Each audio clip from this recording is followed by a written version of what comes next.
వెంకటేశాయ. ఏడుకొండలవాడ వెంకటరమణ గోవింద గోవింద. శ్రీనివాస శ్రీ వెంకటేశ గోవింద గోవింద.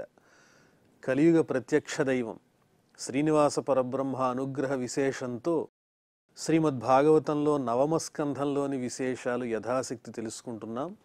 నారాయణం నమస్కృత్య నరం చైవ నరోత్తమం దేవీం సరస్వతీం వ్యాసం తతో జయముదీరయేత్. సుఖయోగీంద్రుల వారు పరీక్షిన్ మహారాజునకు యయాతి చరిత్ర వర్ణించి చెబుతూ ఉన్నారు.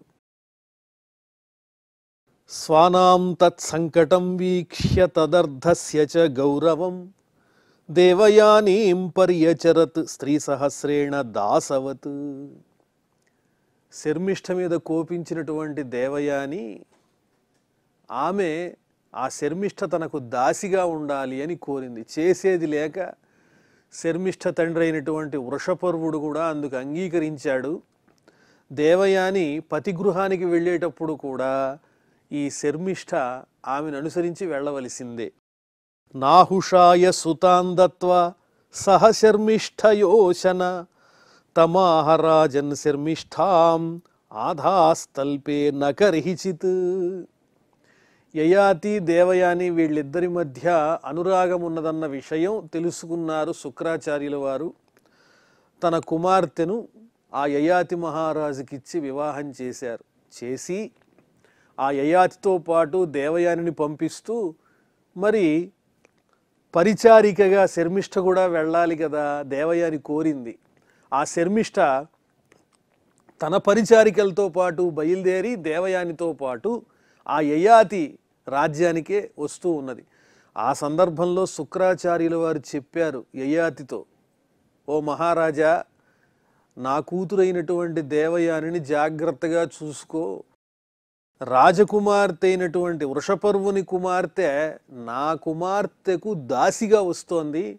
ఆమెను మాత్రం నువ్వు పత్నిగా స్వీకరించటానికి వీల్లేదు అని చెబుతూ ఉన్నారు. ఎందువల్లంటే ఆమె కూడా అపూర్వమైనటువంటి సౌందర్యం కలిగినటువంటిదే. ఏమో దైవవశం వల్ల ఈ యయాతి మహారాజు ఆ శర్మిష్ఠ పట్ల అనురక్తుడవుతాడేమో అని శంకించి శుక్రాచార్యుల వారు ముందుగానే చెబుతున్నారు, తమాహ రాజన్ శర్మిష్ఠాం ఆధాస్తల్పే నకరిహిచిత్. నీవు ఎప్పుడైనా సరే ఆ శర్మిష్ఠను మాత్రం పత్నిగా స్వీకరించడానికి వీల్లేదు, నా కుమార్తెను ఆనందపరుచు దేవయానిని అని శుక్రాచార్యుల వారు చెప్పారు. విలోక్యౌశనసీం రాజన్ శర్మిష్ఠా సుప్రజాంక్వచిత్ తమేవ వవ్రే రహసి సఖ్యాః పతిమృతౌ సతీ. ఆ తరువాత దేవయాని మహారాజైన యయాతి వీళ్ళిద్దరూ అన్యోన్య జీవితాన్ని గడుపుతూ ఉన్నారు. వాళ్ళకి సంతానం కలిగింది. ఎప్పుడైతే దేవయానికి సంతానం కలిగిందో దేవయానికి పరిచారికగా ఉన్నటువంటి శర్మిష్ఠ మనసులో కూడా తాను సంసార జీవితాన్ని గడపాలి, సంతానాన్ని పొందాలి అనే కోరిక కలిగింది. ఎట్లా అని ఆలోచిస్తోంది. తమేవ వవ్రే రహసి సఖ్యాః పతిమృతౌ సతి. తాను కూడా సంతానం పొందటం కోసం ఆ యయాతి మహారాజునే యాచించింది శర్మిష్ఠ. ఓ మహారాజా, నేను ఇక్కడ దేవయానికి దాసిగా ఉన్నాను, కానీ నేను వృషపర్వుడు అనేటువంటి మహారాజు కుమార్తెను కదా, నన్ను కూడా నీవు భార్యగా స్వీకరించడం తప్పేమీ కాదు అని రహస్యంగా దేవయానికి తెలియకుండా యయాతి మహారాజుని తన భర్తగా వరించింది. ఎందుకోసం అంటే భర్త ద్వారా సత్సంతానాన్ని పొందాలనేటువంటి కోరికతో. దేవయానికి సంతానం కలిగేసరికి ఈమె మనస్సులో కూడా ఆ వివాహ జీవితం పట్ల ఆసక్తి కలిగింది. రాజపుత్ర్య అర్థితో అపత్యే ధర్మం చావేక్ష్య ధర్మవిత్ స్మరన్ శుక్రవచః కాలే దిష్టమేవాభ్యపద్యత. ఇప్పుడు యయాతి మహారాజు సంకటంలో పడ్డాడు. శర్మిష్ఠ కోరేదేమో చక్కని కోరిక, ఈయన మహారాజు వివాహం చేసుకోవటం తప్పేమీ కాదు.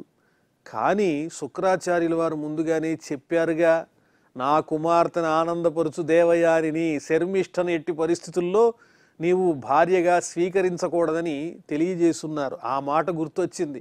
ఇప్పుడు నేను శర్మిష్ఠని గనక వివాహం చేసుకుని ఆమె యందు సంతానాన్ని పొందితే ఈ విషయం గనక శుక్రాచార్యుల వారికి తెలిస్తే నాకు కష్టకాలమే అనుకున్నాడు యయాతి. ఆలోచించాడు. ఇటు శర్మిష్ఠ ప్రార్థన వింటున్నాడు, అలాగే శుక్రాచార్యుల వారు ఇచ్చినటువంటి ఆజ్ఞను గుర్తు తెచ్చుకున్నాడు.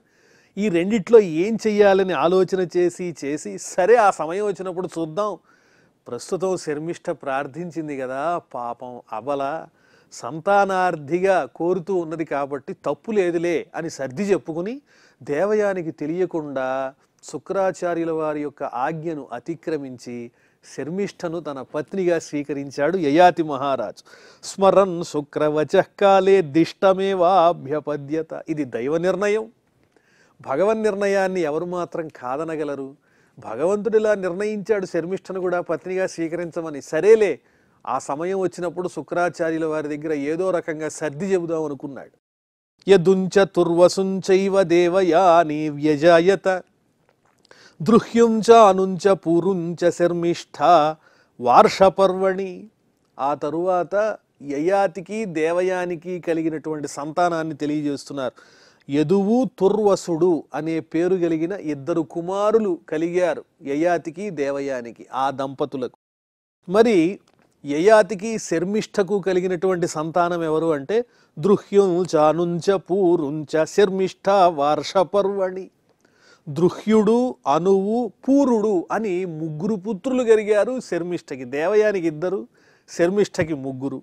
ఈ 3 జన్మించిన సంగతి ఈ యయాతి మహారాజు శర్మిష్ఠను స్వీకరించినటువంటి సంగతి, పత్నిగా స్వీకరించినటువంటి సంగతి దేవయానికి తెలియదు. గర్భసంభవమాసుర్యా భర్తుర్విజ్ఞాయ మానిని దేవయాని పితుర్గేహం యయౌ క్రోధ విమూర్ఛిత. కొంతకాలం గడిచిన తర్వాత నెమ్మదిగా రహస్యం బయటపడిపోయింది. యయాతి మహారాజు నన్ను మోసం చేశాడు, నా పరిచారికగా వచ్చినటువంటి శర్మిష్ఠని కూడా పత్నిగా స్వీకరించాడు, పైపెచ్చు వారికి 3 పుత్రులు కలిగారు అని కోపంతో ఊగిపోతూ ఆ వృషపర్వుని, రాక్షసుని యొక్క కుమార్తె అయినటువంటి శర్మిష్ఠకు ఈ యయాతికి సంతానం కలిగిందన్న విషయం తెలుసుకుని కోపంతో అభిమానవతి అయినటువంటి దేవయాని, అందున శుక్రాచార్యుల వారికి ప్రియ పుత్రిక, అక్కడి నుంచి గబగబా బయలుదేరుతూ కోపంగా తండ్రి దగ్గరికి వెళ్ళిపోయింది. ఏదైతే యయాతి మహారాజు భయపడుతున్నాడో ఆ సమయం రానే వచ్చింది. ప్రియామనుగతః కామి వచోభిరభిమంత్రయన్ న ప్రసాదయితుం శేకే పాద సంవాహనాదిభిః. అలా తండ్రి దగ్గరికి గబగబా కోపంతో వెళ్ళబోతూ ఉన్నటువంటి దేవయానిని అనేక రకాలుగా ఓదార్చటానికి బ్రతిమిలాడుతూ ఉన్నాడు యయాతి మహారాజు. ఎన్నో సేవలు చేశాడు. ప్రియా మనుగత, అనుసరించి వస్తూ అనునయిస్తూ, సర్లే ఊరుకో, ఇప్పుడు మీ నాన్నగారికి ఈ విషయం చెప్పాలా ఏమిటి, కాస్త ఆలోచించు, నా మీద దయ చూపించు అని పరిపరి విధాలుగా ప్రాధేయపడ్డాడు. అనువైనటువంటి ప్రియమైన మాటలు చెప్పి ఆమె మనస్సు మరల్చటానికి యత్నించాడు. న ప్రసాదయితుం శేకే, కానీ ఆ దేవయాని యొక్క కోపాన్ని మాత్రం తగ్గించలేకపోయాడు. పాద సంవాహనాదిభిః, పాదాలు పట్టుకున్నంత పని చేశాడు యయాతి దేవయాని దగ్గర. కాస్త ప్రసన్నం కావలసింది, ఈ రహస్యాన్ని నీ తండ్రికి చెప్పకుండా ఉండు అని పరిపరి విధాలుగా ప్రయత్నించాడు యయాతి. శుక్రస్తమాహ కుపితః స్త్రీకామా అనృత పూరుష త్వాంజరా విశతాం మంద విరూపకరణీ నృణాం. దేవయాని వెళ్ళి శుక్రాచార్యుల వారికి చెప్పింది, నాన్నగారు మీ అల్లుడు గారు ఇదిగో ఈ రకమైన దోషం చేశారు యయాతి, నాకు తెలియకుండా మీరు వద్దంటున్నా కూడా ఆ శర్మిష్ఠని పత్నిగా స్వీకరించారు, వాళ్ళకి సంతానం కూడా కలిగింది, 3 పిల్లలు కలిగారు అని చెప్పేటప్పటికి శుక్రాచార్యుల వారికి ఆగ్రహం వచ్చేసింది. వెంటనే ఆ యయాతి మహారాజుని శపించాడు కోపంతో. స్త్రీకామ, నువ్వు ఇంత కాముకునివా? అనృతపూరుష, అసత్యమాడావు, నాకు మాట ఇచ్చి తప్పావు, నువ్వు సత్యసంధుడివి కాదు నీవు. త్వాంజరా విశతాం మంద, నీ సౌందర్యాన్ని చూచుకునేగా, యవ్వనాన్ని చూచుకునేగా నీకింత అహంకారం, నేను అందగాడిని అనుకుంటున్నావు కదూ ఓ యయాతి, ఇక చూడు నీ సంగతి చెప్తాను. త్వాంజరా విశతాం, ఓ బుద్ధిహీనుడా, నువ్వు వృద్ధుడివైపోదువుగాక, నీకు ముసలితనం వచ్చుగాక అకాలంలో, ఇప్పుడే వెంటనే, నీవు యువకుడు అనుకుంటున్నావుగా, నా శాపం వల్ల ఈ క్షణమే నీవు ముసలివానిగా మారిపోతావు. విరూపకరణీనృణాం, వృద్ధాప్యం అంటే పురుషులకు వారి సౌందర్యాన్ని పోగొట్టేటువంటి ఒక దారుణమైన అనారోగ్యం లాంటిది. కాబట్టి ఆ ముసలితనం వల్ల ఇంకా ఎవ్వరూ ఇష్టపడరు. అందంగా కనిపిస్తేనే కదా స్త్రీలు వరించేది. ఇక నీ సౌందర్యం అంతా వృద్ధాప్యానికి అంకితం చేస్తున్నాను, నువ్వు ముసలివాడివైపోతావు పో అని ఆ శుక్రాచార్యుల వారు శపించారు దారుణంగా యయాతిని. యయాతిరువాచ, వెంటనే పాదాలు పట్టుకుని యయాతి మహారాజు ఆ శుక్రాచార్యుల వారిని ప్రార్థిస్తున్నాడు. స్వామి అతృప్తోస్మ్యద్య కామానాం, స్వామి వినండి, ఓ మామయ్య గారు వినండి నేను చెప్పేది. అతృప్తోస్మి అద్య కామానాం, నాకింకా కోరికలు తీరలేదు, విషయవాంఛలు చల్లారలేదు, ఈ ఇంద్రియాలు ఇంకా సుఖాలను కోరుతున్నాయి. కాబట్టి మీ శాపం మరలించండి. బ్రహ్మన్ దుహితరిస్మతే, నా కోరికలన్నీ నేనొక్కడిని తీర్చుకోవాలనుకోవటం లేదు. మీ కుమార్తె అంటే నాకు ఎంతో ఇష్టం, ఆమెతో ఎంతో కాలం ఈ గృహస్థ జీవితాన్ని గడుపుతూ ధర్మబద్ధమైనటువంటి కోరికలను నీ కుమార్తె ద్వారా పొందాలి, అనుభవించాలని నేను కోరుకుంటున్నాను. ఆ గృహస్థాశ్రమ ధర్మ సంబంధమైనటువంటి కోరికలను నాకు దూరం చేయకండి, నా అందాన్ని పోగొట్టేటువంటి వృద్ధాప్యాన్ని నాకు అంటగట్టకండి దయచేసి అని ప్రార్థించాడు యయాతి. యత్యస్యతాం యథాకామం వయసా యోభిధాస్యతి. ఆ శుక్రాచార్యుల వారి కోపం అర్ధక్షణమే కదా, వెంటనే తేరుకుని అల్లుడు గారు గనక వృద్ధుడైతే కుమార్తెకు కూడా చాలా ఇబ్బందికరమైన పరిస్థితి, అందువల్ల మళ్ళీ ఆమెయే సేవలు చెయ్యాలి అని ఆలోచించుకుని, సరేలే నీకున్నటువంటి వృద్ధాప్యాన్ని ఎవరైనా అంగీకరిస్తే వాళ్ళకి ఇచ్చే విధంగా నీకు వరమిస్తున్నాను.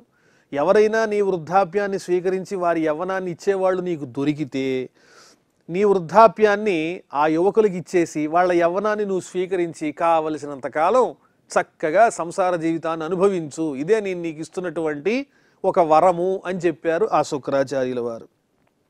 కానీ వృద్ధాప్యాన్ని తీసుకుని యవ్వనాన్ని ఇచ్చేవాళ్ళు ఎవరుంటారు?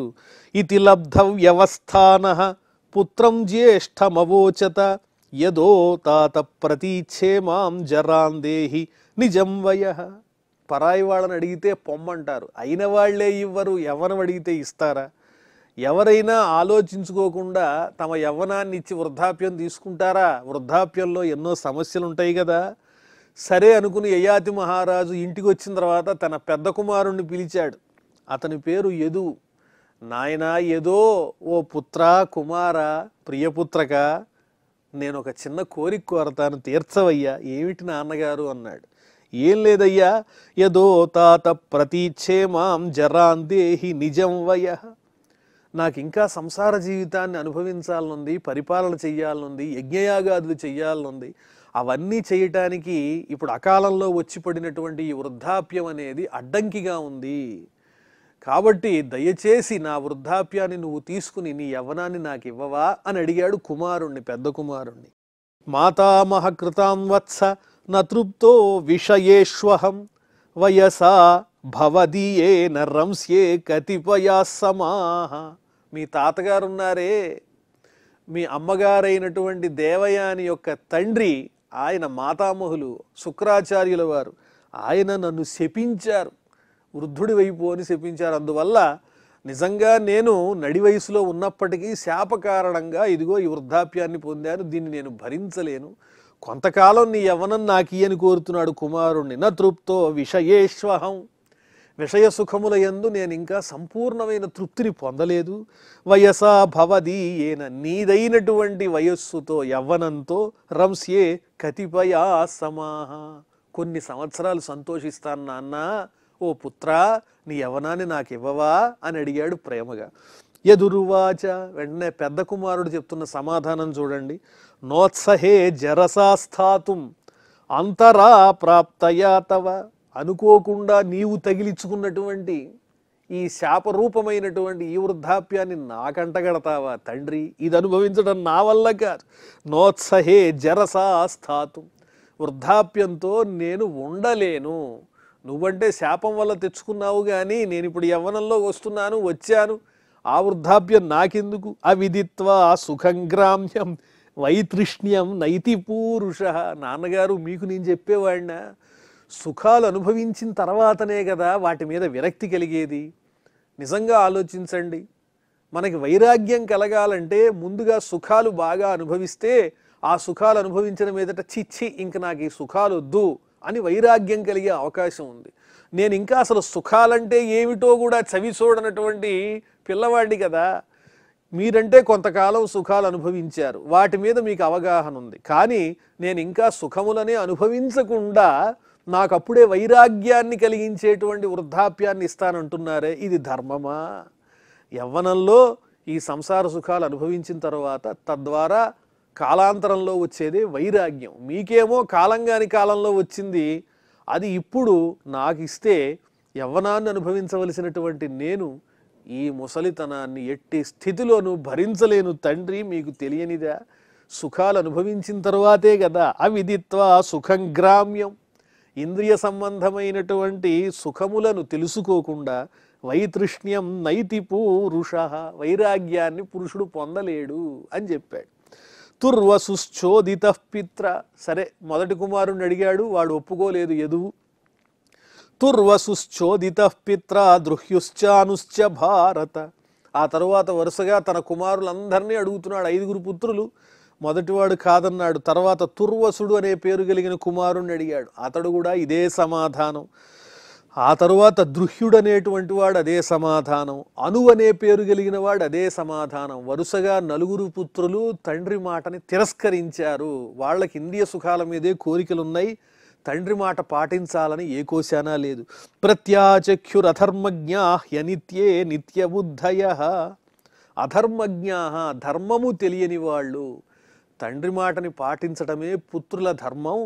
కాబట్టి తండ్రి మాట తిరస్కరించారు కాబట్టి వీళ్ళు ధర్మం తెలియని వాళ్ళే. అనిత్యే నిత్యబుద్ధయ, అశాశ్వతమైనటువంటి యవ్వనమునందు ఇదే నిత్యం అనేటువంటి భ్రాంతితో ఉన్నారు. సంసార సుఖాలే శాశ్వతమని భావన చేస్తూ వాళ్ళు ఈ విధంగా ప్రత్యాచఖ్యు తండ్రి మాటకి విరుద్ధంగా తిరస్కరించారు. అపృచ్ఛత్తనయం పూర్వం వయసో నంగుణాధికం నత్వమగ్రజ వత్స మాం ప్రత్యాఖ్యాతుమర్హసి. వెంటనే ఈ మహారాజు గారు చివరి కుమారుడైనటువంటి పూర్వు అనేవాడిని పిలిచారు. నాయన, నువ్వు మీ అన్నయ్యలా మాత్రం సమాధానం చెప్పకూడదు సుమా, ముందుగానే కోరుతూ. అపృచ్ఛత్తనయం పూర్వం వయసో నంగుణాధికం, ఎటువంటి వాడు ఆ పూరుడు అనే కుమారుడు, యయాతి కుమారుడు అంటే వయసోనం, వయస్సులో మిగిలిన పుత్రుల కన్నా చిన్నవాడైనా గుణాధికం, సద్గుణాల్లో చాలా గొప్పవాడు. అందువల్ల నాయన, నువ్వు మీ అన్నయ్యలు ఏ విధంగానైతే తిరస్కరించారో అలా తిరస్కరించకుండా కొంచెం నీ యవ్వనాన్ని నాకు ఇచ్చిన వృద్ధాప్యం నువ్వు తీసుకోయ్యా. నత్వమగ్రజవద్వత్స మాం ప్రత్యాఖ్యాతుమర్హసి, నన్ను తిరస్కరించద్దని ముందుగానే చెబుతున్నాడు ఆ మహారాజు. పూరురువాచ, వెంటనే పూరుడు చెబుతున్న సమాధానం చూడండి. కోనులోకే మనుష్యేంద్ర పితురాత్మకృత పుమాన్ ప్రతికర్తుం క్షమో యస్య ప్రసాదాద్విందతే పరం. ఓ మానవ శ్రేష్ఠుడా, ఓ రాజేంద్ర, నాన్నగారు, ఓ మహారాజా, ఎవరైనా జన్మనిచ్చినటువంటి తండ్రి యొక్క మాటని కాదంటారా? తండ్రి జన్మనివ్వకపోతే మాకు ఈ సుఖాలు ఎక్కడివి, ఈ జీవితం ఎక్కడిది, ఈ ప్రాణం ఎక్కడిది? ఇవన్నీ మీ సొంతం. కాబట్టి మీరు సర్వాధికారి, స్వతంత్రుడు మమ్మల్ని ఉపయోగించుకోవటంలో. దానికోసం మేము ధన మాన ప్రాణములను వేటినైనా పణంగా పెట్టి మీ కోరిక తీర్చవలసిందే. అదే కుమారుని యొక్క ధర్మం. ఎందువల్లంటే మీరు జన్మనిచ్చిన తండ్రి కదా. ప్రతికర్తుం క్షమో యస్య ప్రసాదాత్ విందతే పరం. ఎవరైతే తండ్రి చెప్పిన మాట విని అంగీకరిస్తారో, పాటిస్తారో, వాళ్ళు భవిష్యత్తులో తండ్రి యొక్క అనుగ్రహం వల్ల గొప్పదైనటువంటి స్థితిని పొందుతారు. అంటే పరమాత్మ అనుగ్రహాన్ని పొందుతారు. లేదా ఇంకా ఆనందాలను ఎన్నింటినో చవి చూస్తారు. తండ్రి యొక్క అంగీకారం గనక లేకపోయినట్లయితే, తండ్రి యొక్క ఆమోదం లేకపోయినట్లయితే పుత్రులు ఏమీ సాధించలేరు. మీ సంతోషమే మేము సాధింపదగినది అని కుమారునిగా చెబుతున్నాడు పూరుడు చిన్నవాడైన. ఉత్తమశ్చింతితం కుర్యాత్ ప్రోక్తకారీతు మధ్యమ అధమో శ్రద్ధయా కుర్యాత్ అకర్తోచ్చరితం పితు. పుత్రుడంటే ఎలా ఉండాలో పూరుడు తెలియజేస్తున్నాడు. ఉత్తమశ్చింతితం కుర్యాత్, ఉత్తమ పుత్రుడు అని ఎవరిని పిలుస్తారో తెలుసా? తండ్రి తన మనస్సులో కోరిక చెప్పకపోయినా కూడా ఆయన మనస్సులో ఏముందో తెలుసుకోగలిగినటువంటి సామర్థ్యం ఉన్నటువంటి పుత్రుడు, తెలుసుకుని ఆచరించే పుత్రుడే ఉత్తమమైనటువంటి లక్షణాలు కలిగిన పుత్రుడవుతాడు. ప్రోక్తకారీతు మధ్యమ, తండ్రి చెప్పిన తర్వాత చెప్పిన పనిని ఆచరించేవాడు మధ్యముడవుతాడు. అధమో శ్రద్ధయా కుర్యాత్, తండ్రి చెప్పిన మాటని శ్రద్ధ లేకుండా ఆచరించేటువంటి వాడు అధమపుత్రుడు. మరి నాలుగోవాడు కూడా ఉన్నాడు, అకర్తో చరితం పితు, తండ్రి చెప్పిన మాట అసలు చెయ్యని వాడు మలినమైన బుద్ధి కలిగినటువంటి వాడు, అతడు కాలుష్యంతో సమానము, మాలిన్యం లాంటి వాడు అని చెప్తున్నారు. కాబట్టి తండ్రి మనసులో ఉన్నది తెలుసుకుని ముందుగానే చేయటానికి సిద్ధపడేవాడే ఉత్తమ పుత్రుడవుతాడు నాన్నగారు. కాబట్టి ఇతి ప్రముదిత పూరు ప్రత్యగృహాజ్జరాం పితు సోపి తద్వయసా కామాన్ యథావత్ జుజుషే నృప. ఈ విధంగా సంతోషంగా తన యవ్వనాన్ని తండ్రికి సమర్పించాడు. ఆయన వృద్ధాప్యాన్ని తాను స్వీకరించాడు యయాతి మహారాజు నుంచి పూరుడనే కుమారుడు. ఇక మహారాజు గారు హద్దులు లేకుండా ఆనందంగా చక్కగా తగిన విధంగా తన కోరికలన్నింటినీ అనుభవిస్తూ ఉన్నాడు. సప్తద్వీపపతి సమ్యక్ పితృవత్ పాలయన్ ప్రజాః యథోపజోషం విషయాన్ జుజుషే అవ్యాహతేంద్రియః. సప్తద్వీపములతో కూడినటువంటి ఈ భూమండలాన్నంతటినీ చక్కగా పరిపాలిస్తున్నాడు యయాతి మహారాజు. యవ్వనాన్ని పొందాడు, శక్తి వచ్చింది, ప్రజల్ని కన్నబిడ్డల్లా పరిపాలిస్తున్నాడు. అదేవిధంగా ఇంద్రియములకు ఏ విధమైన ఆటంకం లేకుండా ధర్మబద్ధమైనటువంటి విషయ సుఖములన్నింటినీ చక్కగా యథాశక్తి అనుభవిస్తూ ఉన్నాడు. దేవయాన్యప్యనుదినం మనోవాగ్దేహవస్తుభిః ప్రేయసః పరమాం ప్రీతిం ఉవాహ ప్రేయసీరః. దేవయాని కూడా యయాతి మహారాజుని చక్కగా సమీపించి అతనికి చేయవలసిన సేవలన్నీ పత్నిగా చేస్తూ ఉన్నది. మనస్సుతోనూ వాక్కుతోనూ తన శరీరంతోనూ త్రికరణ శుద్ధిగా పతికి చేయవలసిన సేవలు ఏవైతే ఉన్నాయో ఆ సేవలన్నింటినీ చక్కగా పాటిస్తూ పతిని సేవిస్తూ ఉన్నది దేవయాని. ప్రేయసః పరమాం ప్రీతిం ఉవాహ ప్రేయసీరః. రహస్యంగా కూడా భర్తకు ఆనందాన్ని కలిగిస్తూ అనేక రకాలైనటువంటి సేవలు అందిస్తోంది భార్య దేవయాని. అయజత్ యజ్ఞపురుషం క్రతుభిః భూరి దక్షిణైః సర్వదేవమయం దేవం సర్వవేదమయం హరిం. వచ్చినటువంటి యవ్వనంతో సుఖాలు అనుభవించడమే కాకుండా యయాతి మహారాజు యజ్ఞయాగాలు చేశాడు. యజ్ఞపురుషుడైనటువంటి ఆ శ్రీ మహావిష్ణువుని చక్కగా పూజించాడు, ఎన్నో క్రతువులు చేశాడు, అనేక మందికి విరివిగా దక్షిణలు ఇచ్చాడు, అతిథి అభ్యాగతుల్ని చక్కగా సేవించాడు. సమస్త దేవతాస్వరూపుడైనటువంటి ఆ శ్రీ మహావిష్ణువుని, సమస్త వేదస్వరూపుడైనటువంటి ఆ శ్రీ మహావిష్ణువుని మనస్సులో నిలుపుకుని ఆ స్వామి పరంగా ఎన్నో యజ్ఞములను ఆచరించి అందరికీ ఆనందాన్ని కలిగించాడు తన యవ్వనంతో యయాతి మహారాజు. యస్మిన్నిదం విరచితం వ్యోమ్నీవ జలదావళిః నానేవ భాతి నాభాతి స్వప్నమాయా మనోరథః. సమస్తమైన జగత్తు ఆ పరమాత్ముడైనటువంటి శ్రీ మహావిష్ణువు ఎందే ఉన్నది అనే జ్ఞానం యయాతి మహారాజుకు ఉంది. యస్మిన్నిదం విరచితం వ్యోమ్నీవ జలదావళిః. ఆకాశంలో అంతటా వ్యాపించినటువంటి మేఘాల్లాగా ఆ పరమాత్ముని యందే సమస్తమైనటువంటి జీవరాశులు ఉన్నాయి. నానేవ భాతి నాభాతి స్వప్నమాయా మనోరథః.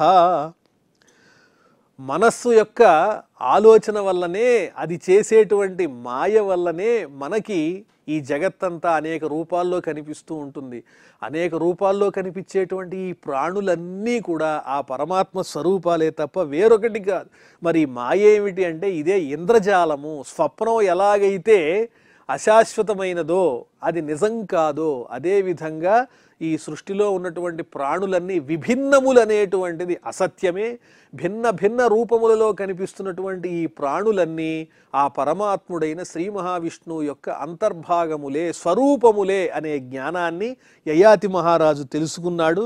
అందువల్ల ఈ కనిపించేదంతా మనం సత్యమని భావించకుండా పరమాత్మ స్వరూపంగా తెలుసుకోవాలి అనుకున్నాడు. తమేవ హృది విన్యస్య వాసుదేవం గుహాశయం నారాయణం అణీయాంశం నిరాశీరయజత్ ప్రభుం కాబట్టి ఆ శ్రీ మహావిష్ణువుని తన మనస్సులో ఉంచుకున్నటువంటి ఆ యయాతి మహారాజు స్థిరంగా నిలుపుకుని సూక్ష్మస్వరూపుడైనటువంటి ఆ పరమాత్మను అణోరణీయాన్ మహతో మహీయాన్ అని వర్ణించినట్లుగా అణీయాంసం సూక్ష్మస్వరూపుడైనటువంటి ఆ పరమాత్మను తన హృదయంలో నిలుపుకుని ఏ విధమైన కోరికలు లేకుండా పరమాత్మ కైంకర్య బుద్ధితో యజ్ఞయాగములు ఆచరించాడు అని యయాతి మహారాజు చరిత్రను గురించి వర్ణించి చెప్తున్నారు సుఖయోగీంద్రుల వారు. ఈ విషయాలు మళ్ళీ మనం తెలుసుకుందాం. ప్రస్తుతం క్షమాప్రార్థనాదులతో ఈ కార్యక్రమాన్ని పరిసమాప్తం చేసుకుందాం.